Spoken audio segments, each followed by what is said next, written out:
પરિચય અને શું આખી ઘટના બની છે, શું કહેશો?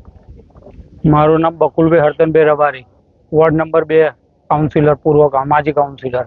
શું ઘટના બની? એટલે ઘટનામાં એવું હતું કે હું મારા પ્રજાલક્ષીના કામો માટે કમિશનર સાહેબને મળવા ગયેલો. એટલે અંદર કોંગ્રેસના બધા જે હાર્દિક ભટ્ટ છે, રાજુ રબારી છે, રજની દવે છે, ભાવિક પરમાર છે, આ બધા અંદર બેઠેલા હતા. એટલે હું બહાર ઉભો રહ્યો કે એ લોકો નીકળે પછી મારી રજૂઆત હું કરું.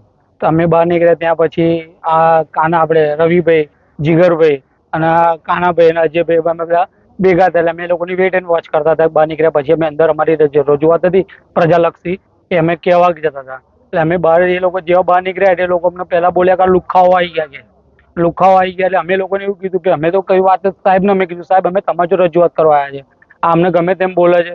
એટલે એ લોકોએ અમારા પર ડાયરેક્ટ હુમલો કરી દીધો. જે કાચના ગ્લાસ અને જે સ્ટી હતી એ મારી મને કાચનો ગ્લાસ અહીં માર્યો છે. એટલે એ તો કોન્સ્ટેબલે પકડી લીધો ગ્લાસ અને એ ગ્લાસ મારા અંદર પેટ ચીરી નાખત મારું. કોણ કોણ હતા એ તમે ઓળખો છો? એ એમાં આપણે ભાઈ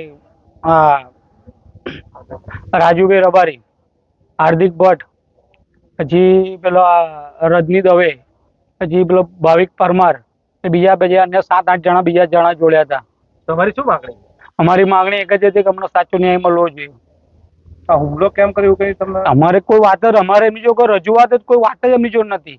હું તો મારા કોઈ ચર્ચા નહીં, મારા પ્રજાલક્ષી કામો માટે હું કમિશનરને મળવા જતો હતો. એટલે આ લુખાઓ આવી ગયા આ શબ્દ એમને ઉપયોગ કર્યો અને જાતિવાચક શબ્દો બોલ્યા લોકો. અને અમે એ લોકો જો કશી વાત જ નહીં કરી એ લોકો ડાયરેક્ટ અમારો હુમલો કરી દીધો. પરિચય આખી ઘટના શું બનેલી, કઈ જગ્યાએ બની? મારું નામ રવિ કાનજીભાઈ પરમાર, એડવોકેટ, સામાજિક કાર્યકર છું.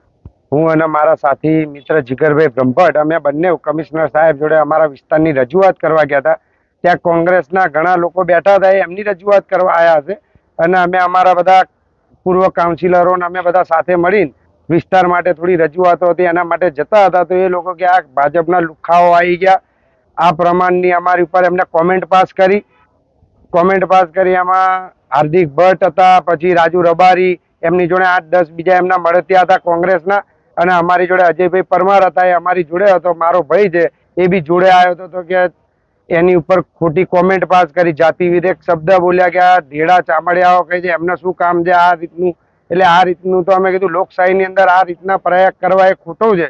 એટલે આ રીતે અમારે ત્યાં થોડી ઝપાઝપી થઈ. એટલે પછી સાહેબે તરત જ કીધું કે ભાઈ તમે બધા પોલીસ સ્ટેશન આવો અને જે ઘટના બની છે એના વિરુદ્ધ તમે આ લોકોને કાયદેસર કાર્યવાહી કરીને એમની ઉપર પાકી ફરિયાદ સાહેબ લે અને બધાને એરેસ્ટ કરે એવી અમારી માંગ છે.